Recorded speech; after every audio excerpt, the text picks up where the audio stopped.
Hello બાળકો, નમસ્તે. ધોરણ 4 વિષય પર્યાવરણ અને આજે આપણું લેક્ચર નંબર 25. જો બેટા, આગળના લેક્ચરમાં મેં તમને પાઠમાં જે હતું એ થોડુંક સમજાવ્યું હતું, પણ પરીક્ષામાં તકલીફ ન પડે એટલે પરીક્ષાલક્ષી એ પાઠમાંથી કદાચ થોડુંક વિકલ્પો છે, ખરા ખોટા જેવું હોય, પ્રશ્નો જેવું છે એવું તમને મારી રીતે આ તમને સમજાવી દઉં અને PDF કરીને મોકલું એટલે વાંધો ન આવે. એટલે એવું તમને જરાક સમજાવી દઉં. મેં ચોપડીમાં પુસ્તકમાં જેટલું હતું એ સમજાવ્યું હતું, પણ આ વિકલ્પોને થોડુંક બધું સમજાવી લઉં. હવે જુઓ, ગુજરાતમાં વસ્તીની દ્રષ્ટિએ અમદાવાદ જિલ્લો કયા સ્થાને છે? તો પ્રથમ. અમદાવાદ શહેરની સ્થાપના કયા બાદશાહે કરી હતી? તો અહમદ શાહ. અમદાવાદ જિલ્લાની પશ્ચિમ દિશામાં કયો જિલ્લો આવેલો છે? તો સુરેન્દ્રનગર. અમદાવાદ શહેરનો વિસ્તાર કયા તાલુકા તરીકે ઓળખાય છે? તો અમદાવાદ સિટી. અમદાવાદ જિલ્લામાં શાનું અભયારણ્ય આવેલું છે?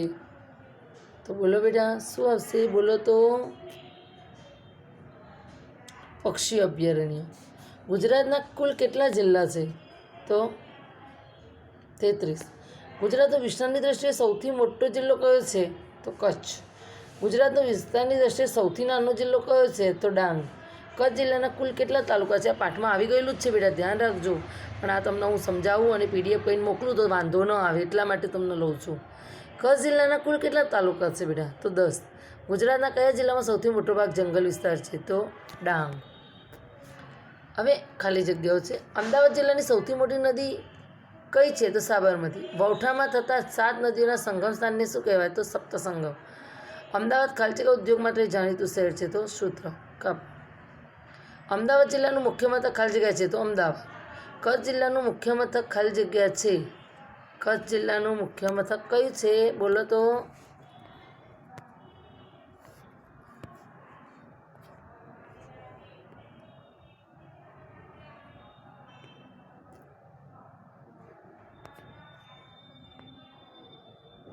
કચ્છ જિલ્લાનું મુખ્ય મથક બોલો તો બેટા.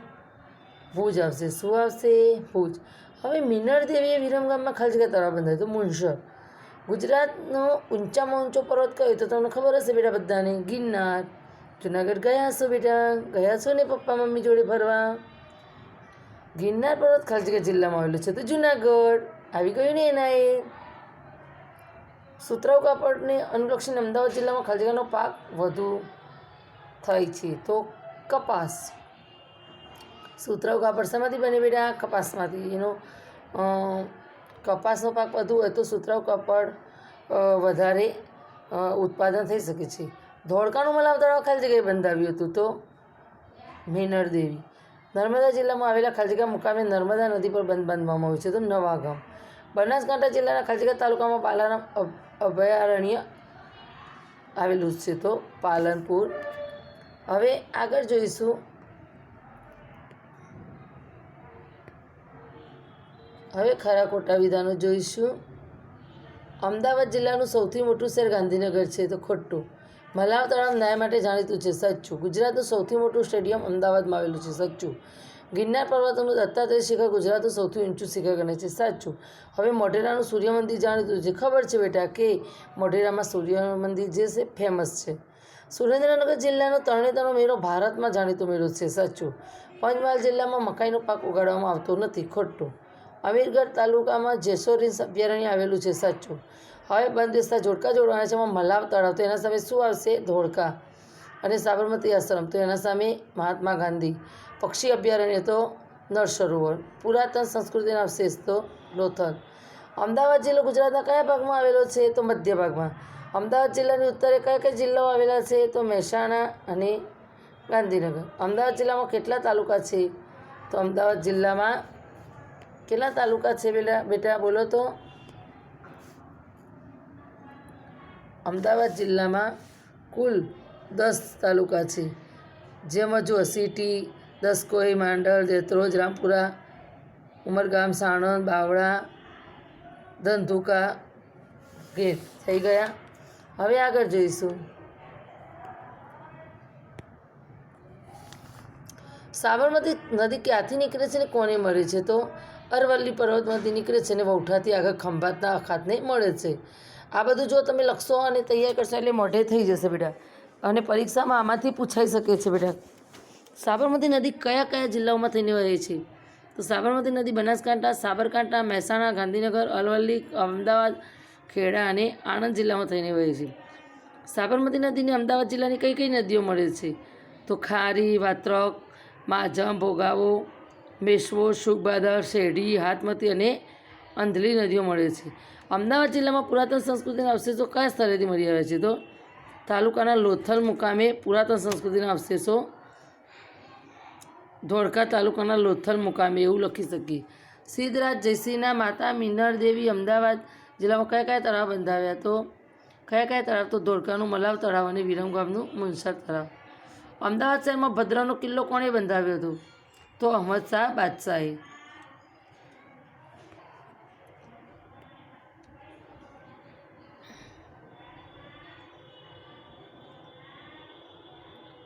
મહાત્મા ગાંધી અમદાવાદમાં કયા કયા આશ્રમની સ્થાપના કરી? તો મહાત્મા ગાંધી અમદાવાદમાં કોચરબ ગામના સત્યાગ્રહ આશ્રમ, સાબરમતી નદીના કિનારે સાબરમતી આશ્રમની સ્થાપના કરી હતી.